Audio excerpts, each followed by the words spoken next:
Itoophiyaanonni hundi qajeeltoo sirrii fi abbummaan adeemsicha deeggaruu yoo danda'an qofaadha jedhan Ministeerri Muummee Abiyyi Ahmed.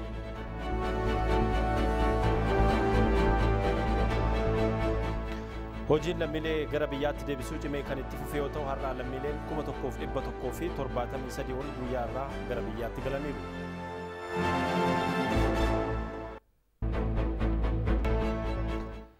Akkam jirtu kabajamtoota daawwattoota keenya televezyiinii Itoophiyaa sagantaa afaan Oromoo irraa oduu sa'aatii kana waliin Antaaddasa Tarrafaati hanga xumura oduu keenyaatti nu waliin tura.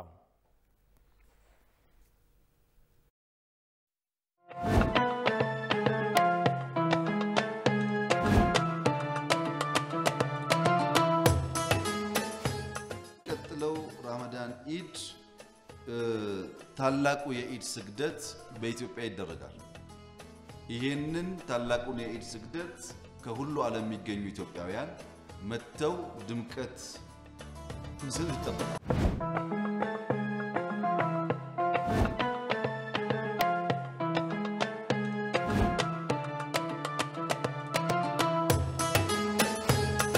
በእምነቱ ጠንካራ ቫልዩስ ያሉት ህዝብ መሆኑን ለዓለም ለማሳየት እስካሁን የነበረው ጥረት እንደተጠበቀ ሆኖ አሁን ደግሞ ሰፋ ባለ ደረጃ የሚታሰብ ነገር አለና ዲያስፖራው መጥቶ ኢድን ከኛ ጋር እንዲያከብር በሀገር ውስጥ ያላችሁ የሙስሊም ወንድሞቻችን በየሀገሩ ያሉ ኢትዮጵያውያን መጥተው ከኛ ጋር በጋራ ኢድን እንዲያከብሩ ብታደርጉ በጣም ጠቃሚ ይሆናል።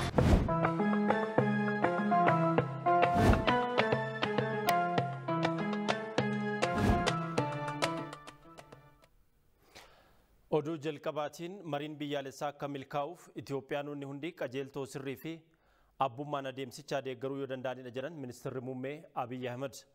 Itoophiyaan yeroo adda addaatti carraan jijjiiramaa gaariin seenaa jijjiiruu danda'an muudateeraas jedhan.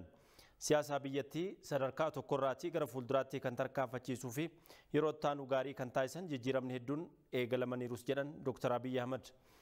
Jijjiiramoota kanneen kana wal fakkeessan waan tokkotu jira. Gaabbiin uumamee gaabbiin adeemamee gaabbiinis xumuramuudha jedhan.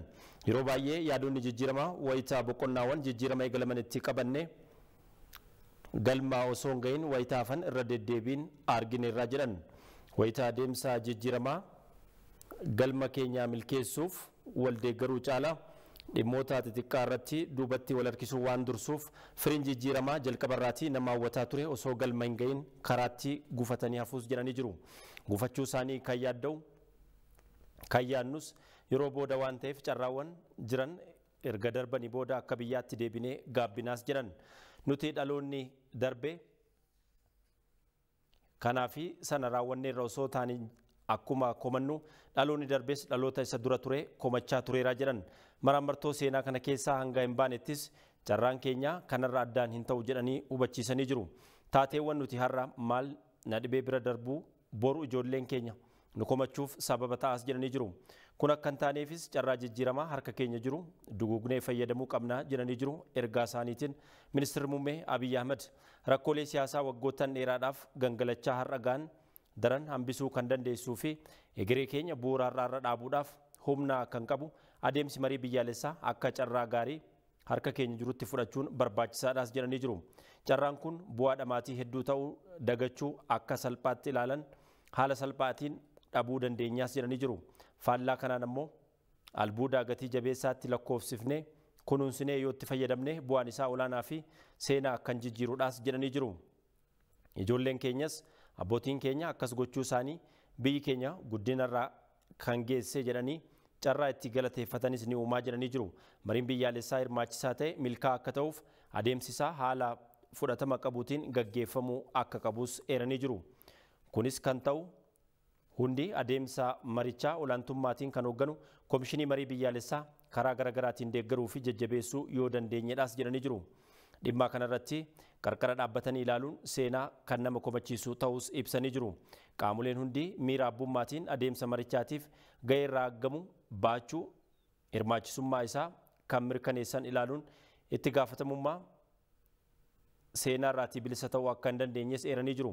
Mootummaan gama isaatiin caasaa koomishinii maree biyyaalessaa hanga gadiitti hundaa'e hojii isaa si'uuminaatiin akka hojjetu deeggarsa barbaachisu hundaa kan taasisaa jiru ta'us ibsanii jiru.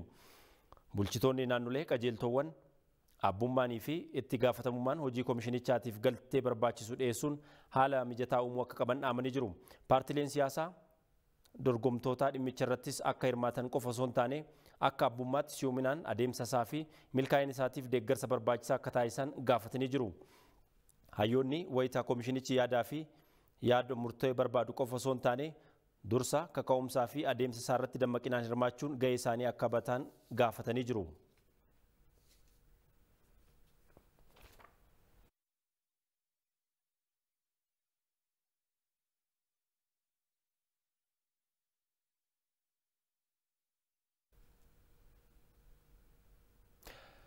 Rakkoolee furmaata siyaasaa barbaadan hiikuudhaaf mariin biyyaalessaa akka tarkaanfii bu'uura guddaa tokkotti fudhatamuu akka qabu Koomishinarri Koomishinii Mirga Namummaa Itoophiyaa Dr. Daani'el Baqqalaa himanii jiru. Koomishinarri Koomishinii Mirga Namummaa Itoophiyaa Dr. Daani'el Baqqalaa dhaabbata Pireesii Itoophiyaa waliin turtii taasisaniin rakkoowwan furmaata siyaasaa barbaadan hiikuuf mariin biyyaalessaa akka tarkaanfii bu'uura guddaa tokkotti fudhatamuu akka barbaachisu eeruudhaan mariin biyyaalessaa rakkoolee kanneen hambisuuf abdii kan kennu ta'uu hubachiisanii jiru. Itoophiyaa keessatti siyaasa burjaaji'aa fi sarbamiinsa mirga namummaa jiraachuu himuudhaan rakkooleen kunneenis rakkoo siyaasaa fi sarbama mirga namummaa qofa osoo hin taane rakkoolee kanneen akka fayyaa, kan diinagdee, barnootaa fi kanneen biroo jiraachuus dubbatanii jiru. Waltajjii marii biyyaalessaa eegalames rakkoolee nu gidduu jiran furmaata kennuuf tarkaanfii sirrii ta'uu Dr. Daani'el himaniiru.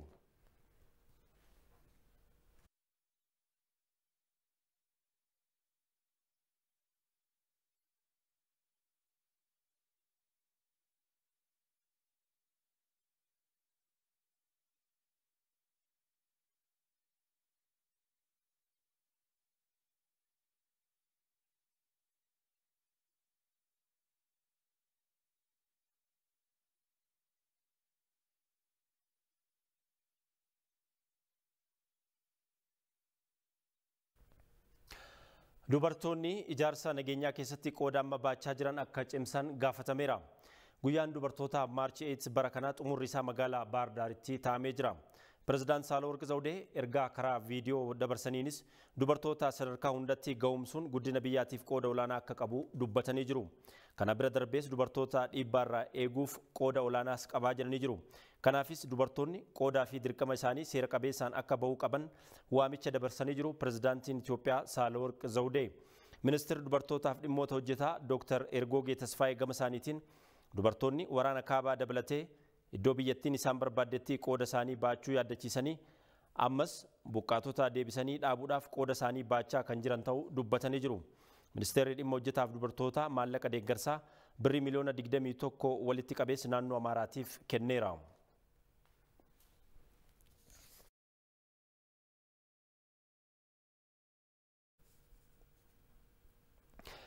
Itoophiyaan yaa'ii paarlaamaa dhaabbata biyyoota Afrikaa, Kaaribiyaanii fi Paasifiik 60ffaa irratti hirmaachaa jirti.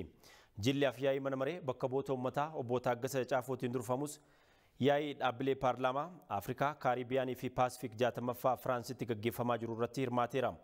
Yaa'ii mana maree bakka bu'oota uummataa obbo Taaggasa Caafoon haasaa taasisaniin Itoophiyaan dhaabbilee paarlaamaa Afrikaa, Kaaribiyaanii fi biyyoota Paasifiikii cimsuun dhaabbata walabaa fi dhaabbata gumaacha olaanaa baattuu akka taate gahee mataashii ni baattis jedhanii jiru.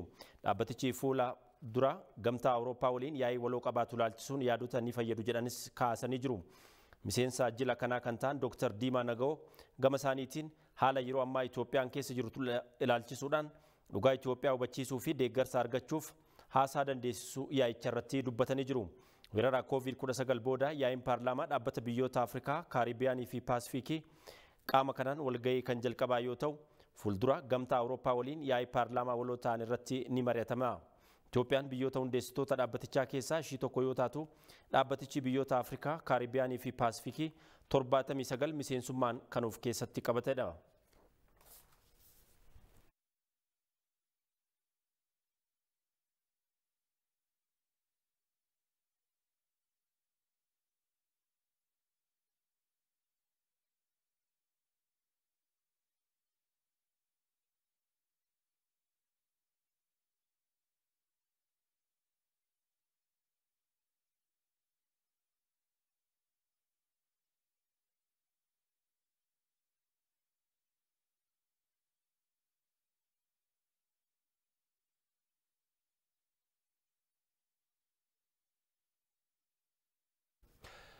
Mana maree bakka bu'oota uummataatti koreen dhaabbii dhimmoota misooma qabeenya namaa bobbii hojii fi teekinooloojii bu'aa qormaata kutaa 12ffaa kan bara 2013 ilaalchisee qooda fudhattoota waliin mari'ateera. Dhaabbileen barnoota olaanoo madda imaammataa fi tarsiimoo ijaarsa biyyaa bakka dhaloonni egeree biyyaa itti oomishamuu ta'uu isaanii dandeettii isaanii cimsuu fi amanummaa isaanii guddisuudhaaf dursi itti kennamee hojjetamuu akka qabu walitti qabaan korichaa Dr. Nagarii Leencoo ibsanii jiru. Miseensonni mana marichaas hawaasa bakka bu'anii dhufan irraati adeemsaa fi nageenya kenniinsa qormaataa fi soroorsuu ilaalchisee gaaffii fi yaada uummata irraa ka'ee dhiyeessuun qooda fudhattoota waliin mari'atanii jiru.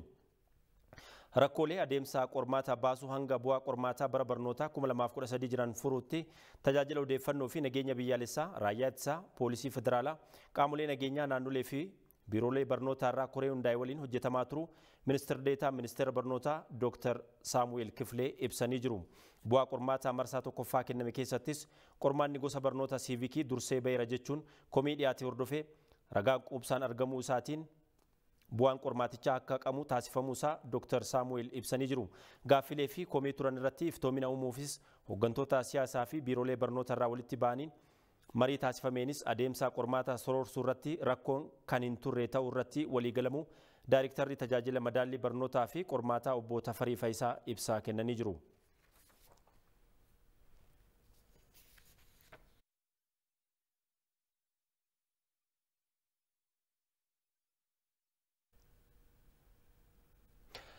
Ministeerri Fayyaa weerara COVID-19 to'achuu fi ittisuuf qajeelfama fooyya'ee bahe lakkoofsa 882 muraa bara 2014 ifoomseera. Weerara COVID-19 to'achuu fi ittisuudhaaf tarkaanfiiwwan fudhatamanii fi talaallii ilaalchisee qajeelfama fooyya'ee bahe irratti ministeera Fayyaa Dr. Liyaa Taaddasaa ibsaa kennanii jiru. Waggoottan lamaan darban weerara COVID-19 to'achuu fi ittisuuf qajeelfamoonni fi dambiiwwan garaagaraa ba'anii hojiirra ooluu eeranii jiru. Of eeggannoo fi talaallii irrattis xiyyeeffannoo taasisuun barbaachisaa ta'uu isaaniiti qajeelfamni haaraan lakkoofsa 882 muraa 2014 ifoomuu himanii jiru. Qajeelfama kana keessatti qajeelfamni kanaan duraarraa hojiirra oolaa tureetiin kan itti fufanii fi fooyya'insi kan taasifameef jiraachuu Dr. Liyaan eeranii jiru. Dhorkaawwan qajeelfama lakkoofsa 803 muraa 2013tiin kaa'amaniin walakkaan fooyya'insi kan taasifamee fi qajeelfama fooyya'ee kana keessattis hammatamuusaa ministeerri Fayyaa Dr. Liyaa Taaddasaa beeksisanii jiru.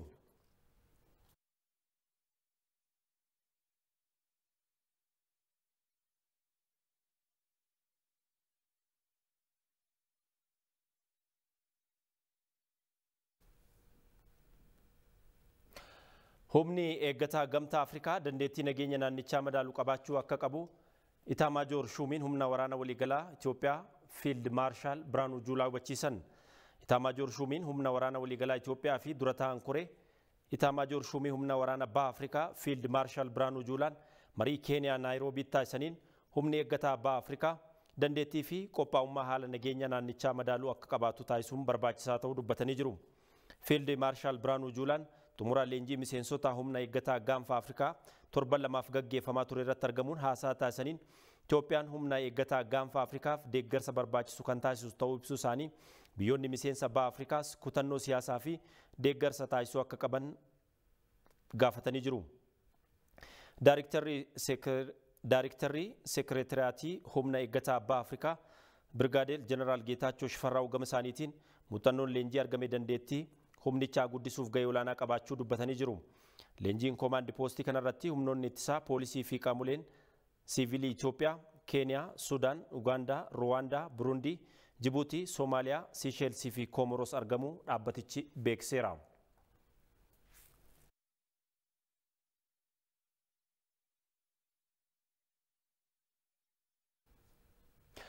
Hawaasni Musliimaa baatii Ramadaanaa lammiilee balaa namtolchee fi uumamaatiin miidhamaniif cinaa dhaabbachuun dabarsuu akka qabu gumiin mana maree dhimmoota Islaamummaa Oromiyaa ergaa dabarseera. Pirezidaantiin mana marichaa Sheek Haaji Ibraahim hordoftoota amantaa Islaamaa maraatiin baga jala bultii Ramadaanaa waggaa 1443ffaan geessan jedhaniiru. Muslimtoota baaseensaatti keessumaanuu hawaasa muslimaa sagalee kiyya dhageeffatu bakka jirtanitti Assalamu alaikum wa rahmatullahi wa barakatuhu isin jechuun barbaada. Egaa hunda dura ربي أرجو في دندتي إسات الرحمة إساتين جاء قدا جاء كبجما باتي قدو ألفاتو كسما ألفاتو باتي رمضان شهر رمضان المبارك الذي أنزل فيه القرآن هدى للناس كرب قرآن التجئين باتي كبجمتو قرآن كست بوفمي تنان بقى ربي اسنجه بقى ربي نونجه نمرانو بقى ربي قمتشودان نجهان الفنان ولين نجه وربرنا وربره جري ربي نهاتاسسو اسنين جتشم بربادا sababa waraanaa fi balaa hongee iddoolee garagaraatti mudateen lammiileen hedduun rakkoodhaatiif akka saaxilaman kan himan Shee Hajii hawaasni musliimaa baatii ramadaanaa kanatti lammiilee kanneen deeggaruu qabaa jedhan. Caamni bara kana keessatti keessumaanuu naannolee adda addaa akka Oromiyaa, Booranaa, Gujii, Baalee Bahaa, jiha gammoojjii hundumaa akkasuma mootuyyuu Somaaliyaa baay'ee rakkoo hamma nan geenye irraan geesse gaalli dhumee re'een dhumee ka horiin gaafachiisu jarri silaa balaa caamaa hin danda'a jedhamu qabeenya keessatti beelladaa keessa re'ee fi gaala har'a reeffa gaalaa wayita miidiyaan arginu reeffa re'ee wayita miidiyaan arginu egaa ka ilma namaa hin jiru jechuu miti kabajaaf dhokate malee ilmi namaatis akkasitti dhumaa jira jechuudha. Kanaaf dura dursoo bakka jirrutti hundi keenya du'aa'iin isaanii dhaabachuu rabbi isaanii haa birmatuu rabbi isaan haa dhaqqabuu harki rabbii wal haa ga'u jennee bakka jirrutti akka kadhannuuf amaanaa dhaamuun barbaada. Itti aansee immoo waan qabnu akkuma dura jenne san waan qabnu qoodamne ummata kanaaf bakkuma jirruun hamma dandeenyuun hirmaannan keenya walitti dhaabataa ta'uun dirqama. Sagantaa salaataa idii guddichaa namoonni hedduun biyyoota addunyaa garagaraa irraatii dhufanii hirmaachuudhaaf karoorfatanis hawaasni musliimaa hundi dammaqinaan akka hirmaatus gaafataniiru. Bara kana keessatti paarlamaa irratti muummichi ministeeraa iidiin baranaa kan namoota biyya keessatii fi namoota biyya alaa diyaaspooraan hundi irratti hirmaatee gammachuudhaan bifa addaatiin tokkummaadhaan waloodhaan dabarsinu kan jedhu ergaa bareedduu nu dabarsuun hundi keenya dhageeffannee jirra jechuudha. Bu'uuruma saniin akka waliigalaatitti kan diyaaspooraatis taree kan biyyaatis koree waliigalaa sagantaa kana qindeessituu fi simattu ijaaramtee wanta jiraattuuf sanillee hundi keenya waan nurraa eeggamu hirmaannaa nurraa eeggamu kan baanu taanee haala duraanii caalaatti iidii keenya inshaa Allahu ta'aalaa gammachuudhaan kan dabarsinu tahuu asumaanuu isinii dhaamuun barbaada. Ramadaanni bara kana yoo baatiin har'a galgala mul'ate guyyaa boruu kan eegaluu fi baatiin yoo hin mul'anne immoo dilbata akka eegalamu gumiin dhimmoota islaamummaa naannoo Oromiyaa beeksisee jira. Ijaarsi piroojeektii ikootuurizimii Wancii Dandii yeroo gabaabaa keessatti akka xumuramuuf rakkooleen gama daangaa kabachiisuu fi nageenyaatiin jiru akka furamu xiyyeeffannoon hojjetamaa akka jiru ibsame. Caffee Oromiyaatti miseensonni koree dhaabbii misooma baadiyyaa sadarkaa piroojeekticha irra jiru daawwatanii jiru. Nuuru Amaanoo dabalata qaba. Piroojeektota sagantaa maaddii biyyaan hojjetamaa jiran keessaa tokko kan ta'e ijaarsi piroojeektii ikootuurizimii Wancii Dandii erga ifatti eegalamee waggaa tokko lakkoofsiseera. Piroojeektii guddina tuurizimii Oromiyaatis ta'e kan Itoophiyaa keessatti shoora olaanaa bahata jedhamee eegamu kana caffee Oromiyaatti miseensonni koree dhaabbii misooma baadiyyaa daawwataniiru. Piroojeektichi rakkoolee garaagaraan saffisa barbaadamuun deemaa akka hin turre kan himan hirmaattonni daawwannaa kana hojiin amma hojjetamaa jiru garuu abdii guddaa namatti hora jedhaniiru. Gara jalqabaa irratti sababa adda addaatiin piroojeektiin kun harkifachaa akka ture miidiyaa adda addaatiinis ibsamaa ture. Yaa'ii paarlaamaa darbee irrattis kabajamoo muummicha ministeeraa keenya ibsanii ture. Iddaa sana booda hanqinnii fi ciminni piroojeektichaa adda bahee booda yeroo ammaa keessatti ariitiidhaan piroojeektiin kun hojjetamaa kan jiru. hojiiwwan karoorfame daandiin hojjetamaa kan jiru asiin rood 9 jedhama gara kiiloomeetira 9 fi sanaa olii kan ta'udha. Inni kunis wancii fi dandii kan wal qunnamsiisudha. Karaa biraas aroorra amma wanciitti daandii jiru ijaan irra deemnee ilaaluudhaaf yaalii goonee jirra. Inni kunis amma tokko ariitii isaatiin deemamaadha kan jiru. Marii uummataa akka bakka bu'aatti uummata faana mari'achaati kan turre.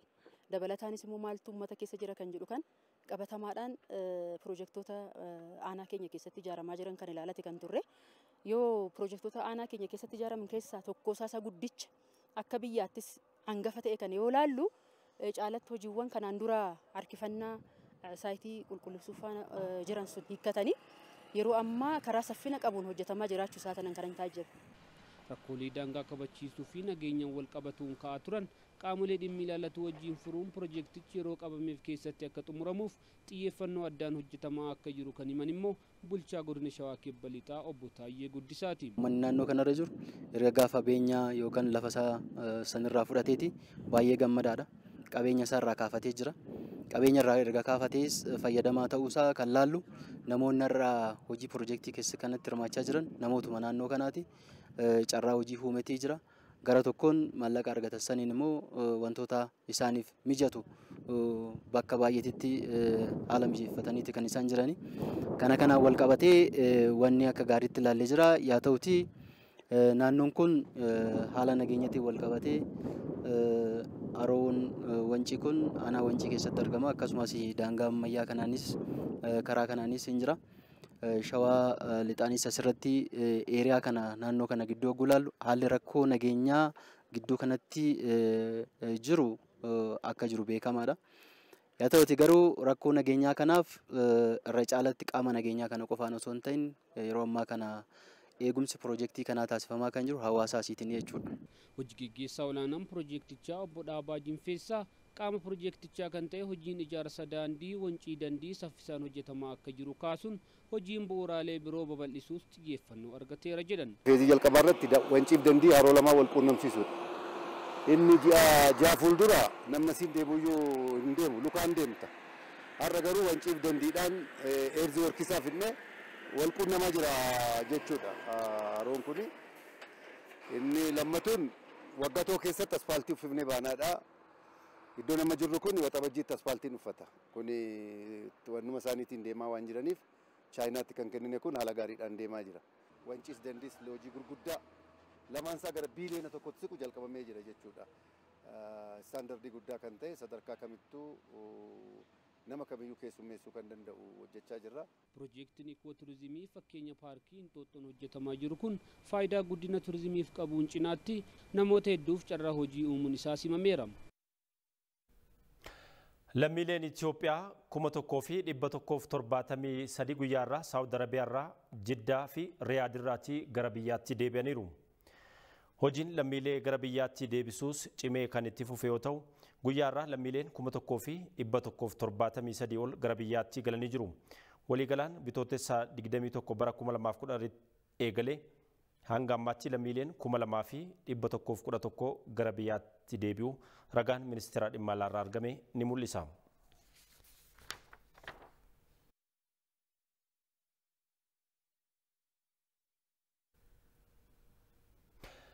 Deeggarsi midhaan nyaataa ariifachiisaan meetirik tooniin 500 naannoo Tigraay dhaqqabuusaa dhaabbanni nyaata addunyaa beekseera. Geejjiba lafootiin deeggarsi namoomaa gara naannichaatti imaluu eegaluu hordofee bu'aan gaariin argamaa jiraachuu dhaabbati nyaata addunyaa beeksisee jira. Guyyaa har'aas deeggarsi midhaan nyaataa ariifachiisaan meetirik tooniin 500 dhaabbatichaa fi qaamolee deeggartoota waliin naannichaa qaqqabuu beeksisee jira.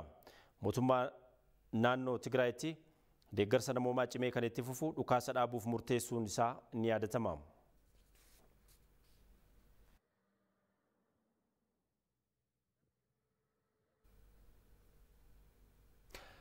Manni barnootaa bultii addaa waldaa misooma Oromiyaa barattoota ciccimoo egeree biyyaatiif wabii ta'an ga'umsuun waan jiruuf deeggarsi karaa mootummaa fi miti mootummaatiin eegalamee cimee itti fufuu qabaa jedhame.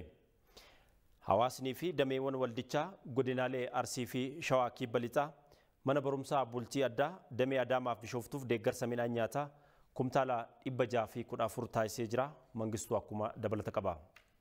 Moyaldan bin nagaa, yaabal garbiin nagaa, ari'ee gooroon nagaa, gooroon teeni nagaa, Oromiyaan nagaa.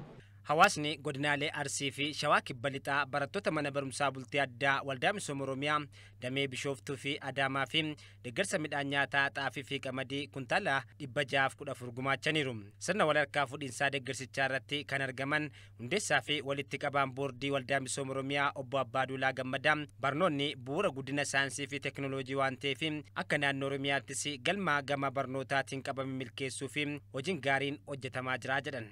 Oromiyaa kaleetii miti tan barbaadu. Oromiyaa har'aatis miti.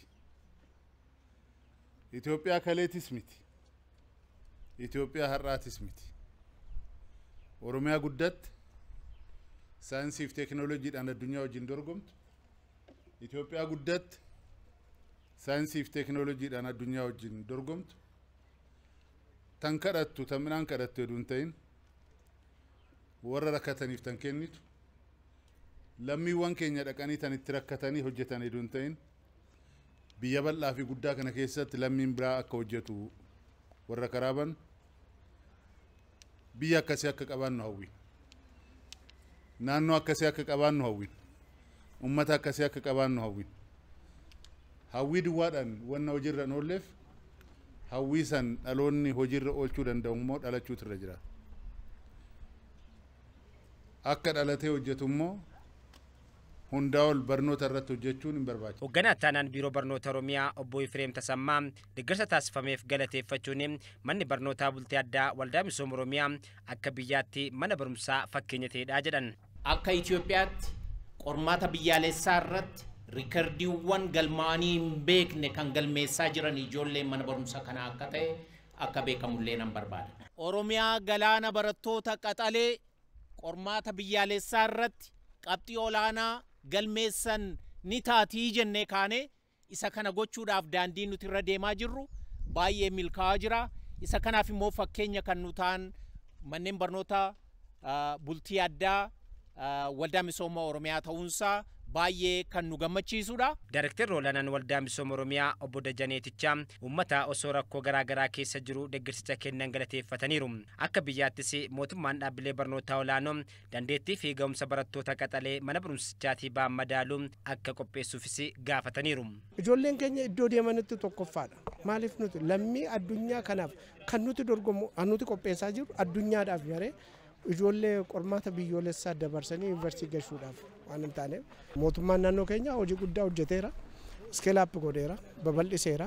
Garuu waan nuti rakkanne naannoo mootummaa federaalaatti yuunivarsiitonni Itoophiyaa keessa jiran ijoollee best mind ta'an kana kan isaan madaalle ta'uusaa ijoollee keenyallee kan haamlee tuqaa jiru waan ta'eef qulqullinni barnootaasaa iddoo tokko tokkotti mana barumsaa isaan baratanii gaditti kan ta'e waan ta'eef mootummaan keenya mootummaan jijjiirama ijoollee best mind ta'an kanaaf naannolee hunda keessa guuramanii bakka itti baratan barsiisaa cimaa fi faasilitii cimaadhaan addunyaa kanaaf dorgomaa ta'an uumuudhaaf manneen barnootaa akkasii yuunivarsiitii akkasii mootummaan keenya otoo irratti yaadee. Barattoonni mana barumsaa bultii addaa damee Bishooftuus deeggarsa isaaniif taasifamaa jirutti kan gammadan ta'uu himuun imaanaa abbootiin isaanitti kennan galmaan ga'uufis qophii ta'uu himaniiru. Barataa Abdurrahmaan Hussein Bariisuun jedhama.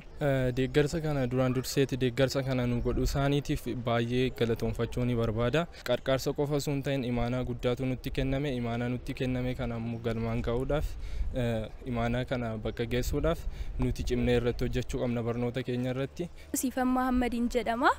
Kan ani baradhu mana barumsaa Waldaa Misooma Oromiyaa kutaa 9ffaadha. Waadaa isaanii eeguudhaaf karoorsineerra hin eegnas waadaa isaanii borii jara utumnee qabnee Oromiyaa bilisoomtee Oromiyaa hundaan of geesse Oromiyaa beekumsaan diinagdeedhaan ijaaramtee ijaaruudhaaf nuti qophiirra jirra. Daawwattoota keenya soomana Ramadaanaa ilaalchisee oduu ammaa nu qaqqabeen soomanni Ramadaanaa 1443ffaan guyyaa boruu bitootessaa 24 bara 2014 ni eegala. Manni maree waliigalaa dhimmoota Islaamummaa Itoophiyaa ibsa baaseen soomanni guyyaa boruu kan eegalu ta'uu beeksisee jira. Soomanni Ramadaanaa bara kanaa guyyaa boruu kan eegalu ta'uu mirkanaa'u hoogganaan sabquunnamtii mana maree dhimmoota Islaamummaa Itoophiyaa Usmaan Adam beeksanii jiru. Hawaasni Musliimaas wayitaa soomuu wal deeggaruu fi wal gargaaruu ta'uu akka qabu manni marichaa yaaddachiisee jira. Haaluma wal fakkaatuun ministeerri muummee Abiyyi Ahmedis hawaasni Musliimaa waqtii sooma Ramadaanaa kanatti lammiilee sababa waraanaa fi hongeetiin miidhaman akka yaadatu gaafatanii jiru. Ministeerri muummee Abiyyi Ahmed eegaluu soomana Ramadaanaa ilaalchisee ergaa dabarsanii jiru. Soomanni Ramadaanaa guddichi boru ni eegala. Soomanni yeroo itti haalaan of ilaalanidha jedhan ergaa gama miidiyaa hawaasummaa isaaniitiin dabarsaniin. Waqtiin Ramadaanaa yeroo itti ofii keenyaa fi biyya keenya haalaan ilaalluu fi waan irratti itti guunnu akka ta'u abdiin qabaa jedhanii jiru ministeerri muummee Abiyyi Ahmed.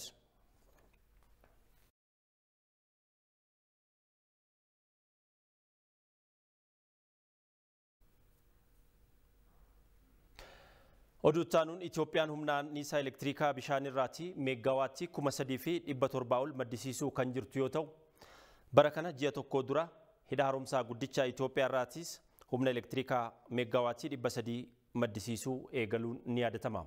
Dhimma kanarratti Abaaboo Maammoo waan qindeeffatte qabdi. Ijaarsi hidha haaromsaa guddicha Itoophiyaa kan eegale baatii bitootessaa bara 2013 waggaa 11 har'aa ture. Guyyaan seenaa qabeessi kunis lammiileen biyyattii tokkummaan akka dhaabbatan taasiseera. Ta'us ijaarsi isaa waggoottan 4 keessatti xumuramee tajaajilaaf oola jedhamee kan yaadame ta'us adeemsa ijaarsa isaa irratti rakkoo humnaa fi qisaasama qabeenyaa qaqqabeen ijaarsi isaa yeroo jedhametti xumuramuu dhabuun komiin irratti kahaa tureera. Kanaaf ammoo dhaabbanni Meetek humna isaan ol hojii hin dandeenye eegaluudha jedhameera. የኤሌክትሮሜካኒካል ስራ የሃይድሮሊክ ስቲል ስትራክቸር ስራ hojiileen elektiroomakaanikaalaa hojiin haayidroo istiilii yookaan istiil istiraakcharii baay'ee ulfaataadha. Akka idila addunyaatti kubbaaniyaa yookaan dhaabbileewwan ijaarsaa muraasadha ogeessota akkanaa kan qaban. Kanaafuu dogoggorri jalqabuma ture. Osoo humna hin jabeeffatiin osoo beekumsaan hin gahoomiin gara kanatti seenuun gama mootummaatiinis dogoggora ture. Bara 2010 booda hojiilee elektiroomakaanikaalaa fi haayidroolikiin dhaabbileen akka idil addunyaatti dandeettii damee kanarratti qaban hojicha akka fiixaan baasaniif eegalames bu'aan argamuun ijaarsi hidha guddichaa sadarkaa xumuraarra gaheera. ቀደም ብለው ተከስተው የነበሩ ጉልህና ውስብስብ የፕሮጀክት አያያዝና የአመራር ክፍተቶች የታረሙበትና መልሶም ፕሮጀክቱ ከስም አልፎ jalqaba rakkoon hooggansaa fi rakkooleen walxaxoo ta'an kan sirreeffamanii fi piroojektichi sadarkaa amma irra gaheef uummanni biyyattii hundi akka hubatan taasisuun barbaachisaadha. Adeemsa ijaarsa hidha haaromsa guddicha biyyaa waggoottan 11 lakkoofse keessatti gama dippiloomaasiitiinis qormaanni gurguddoon mudateera. የኢትዮጵያ ዋነኛው ፍላጎት 60% በጨለማ የሚሰቃየውን ህዝብ አምፖል አይቶ የማያውቁ እናቶች በጀርባቸው እንጨት ተሸክመው fedhiin Itoophiyaa inni jalqabaa ummata dhibbeentaa 60 dukkana keessatti rakkatanii fi warreen dugda isaanii qoraan baatanii humna ibsaa argachuuf harmee jilbi isaanii dadhabaa oluuf gaachana tahuu fi akkasumas rakkoo yeroo ammaa kana keessaa bahuu fi kun yeroo ta'us bu'aa obboloota keenyaa karaa eegin ta'uu hubattanii hanga ammaatti humna gufachiisuuf bahe yeroo birrii nafee misoomaaf akka waliin dhaabbannuuf waamicha koon dhiyeessa. Jiraattonni bulchiinsa magaalaa Roobee tajaajila humna ibsaa fi bishaan dhugaatii qulqulluu dhabanii rakkachaa akka jiran komatan. Bulchiinsi magaalaa Roobee marii hawaasaa rakkoolee bulchiinsa gaarii gama tajaajila humna ibsaa fi bishaan dhugaatiin jiru furuu irratti xiyyeeffatee taa'amee jira. Gabaasa waajjira dhimmoota kominikeeshinii mootummaa godinichaa bulchiinsa magaalichaa Ababaayyoo Kafaniitu dhiyeessa. Bulchiinsa magaalaa Roobeetti mariin hawaasaa rakkoolee bulchiinsa gaarii gama tajaajila humna ibsaa fi bishaan dhugaatii qulqulluun turee fi jiru furuu irratti xiyyeeffate taa'ameera. Maricha irratti jiraattonni magaalaa Roobee tajaajila humna ibsaa fi bishaan dhugaatii qulqulluu dhabanii rakkachaa jiraachuu komataniiru. Tajaajila humna ibsaa wal qabatee karaa sassaabdummaa fi hanni bal'inaan jiraachuu kaasanii rakkoon tajaajila ibsaa fi bishaan dhugaatii qulqulluu kun akka isaaniif furamu gaafataniiru. Ana tajaajilamaadha. Tajaajilaaf tan dhaqu tanna tajaajilu sun ana tajaajilu otoo qabu jecha isaa hin malle jecha hin taane naan jedhe. Itiksiin akka kana waajjira keessan keessa jira hubadha. Uummanni kun akkamitti miidhamaa jira akkamitti tajaajilamaa jira jedhaati addaan baasa. Hojjetaa keessan immoo yuutii to'adha. Rabbi isin arga. Hooggansi isin olii oo isin arguu dhabe. Nu wanni nuti dalagan bishaaniin namni yoo du'e akkuma asii kaasan ni najaa bishaan ni dhiqama. Osoo dhiqamin namni nama lawwaalu. Rabbii jedhaan Rabbii beelaa dheebuu jedhaati bishaan san nu deebisa.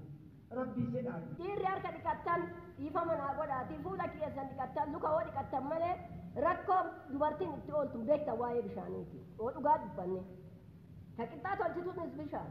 Ka irraa dhiqxuunis bishaan. Ka obaastuus bishaan. Bishaan birrii 15 san bittee ijoollee 5 obaasuuf hin dandeenye. Warra ifa argate keessaa tokko ana. Haa argadhu malee gariiba Sheek Huseen hin dhaqee Sheek Huseen si muute malee akkatti si muute beeytaa galaan kadha harreen kadha raroon kadha si muute malee akkumatti si muute beeytaa hin galfanne malee akkatti galfanne numatu of beeka. Hoogganaan humna ibsaa damee roobee baalee obbo Bahamud Hussein rakkinichi sadarkaa isaatiin adda baafnee furmaata waaraa itti kennuudhaaf qophiidha jedhaniiru. Uummata irraa mallaqa karaa hin taane guuratan kana waliin taanee yoo sirreesse malee waan tokko waan arginu miti waajjirri akka waajjiraati. Namni kamuu waan kafalu beekee yoo ka meeshaa taate akka dhiyeessii waan itti dhufuuf dhiyeessii hanqina baay'eetu jira. Wani nullee hin beekne wani nullee immoo furuudhaaf illee itti deemnee gubbaa dhiyaate yoo nu dadhabame asiin immoo waan ofii bituu dandeenyu bitaa deebii yeroo wal jala argataatu waan jiraadha amma akka mootummaatti wanni kallattiin kennamee gaafilee order godhamee deebii argataa jiran akkasitti itti deemamaa jira. Itti gaafatamaan waajjira tajaajila bishaan dhugaatii fi dhangala'aa magaalaa Roobee obbo Gizaachoo Girmaa godina magaalattii wal qabatee rakkoon waliin gahinsa tajaajila bishaan dhugaatii akka jiru ibsaniiru. Rakkinicha furuufis hojjetamaa jiraachuu himaniiru. Kantiibaan bulchiinsa magaalaa Roobee obbo Nigaatuu mootummaa waajjirootni lamaan rakkoolee bulchiinsa gaarii dhiyeessii humna ibsaa fi bishaan dhugaatii qulqulluu furuuf itti gaafatamummaan hojjechuu akka qaban akeekaniiru. Sadarkaa itti eenyutu hoogganaa eenyuun hoogganamanii sirni itti gaafatamummaa isaanii eessa waajjirri kun riifoormi godhameera hanga sadarkaa saniitti kaagamaatti ka ture. Akkamitti rakkoo fudhannaadha amma sammuun keenya rakkoo kana fudhachuudhaaf hagam qophaa'aadha. Akkamitti ilaalatii jirra kan jedhu kan sirriitti qabachuudha. Hoogganaa waajjiraa jira maanajimentii. Kanaaf ifaa keessatti kenni tajaajila wajjin wal qabatu teechanii ilaaluu qabdan. Hannis jira. Amma dubbii akka mana keessaa irra qabdan kanaa miti. Hanqinni bishaanii jira ammallee. Gadda kibxatee miti gaddoota hunda keessatti jira waan ta'eef. Kanaaf immoo piroojeektiin bara kana keessatti qabamee jira. Piroojeektii sun parsantii 50 gaameera ammatti meeshaaleen elektiroomagneetizimii galaniira karaa guutuu ta'een rakkoon ammatti jiru rakkoo humna kontiraaktaraa kan qabachuu qabnu uummanni keenyallee. Kan daawwataa jirtan televezyiinii Itoophiyaa sagantaa afaan Oromooti gara oduu biizinasiitti dabarraa Alii Daddafoo istuudiyootti argamee jira. Akkam jirta Alii? Turtii gaarii siif haa ta'u.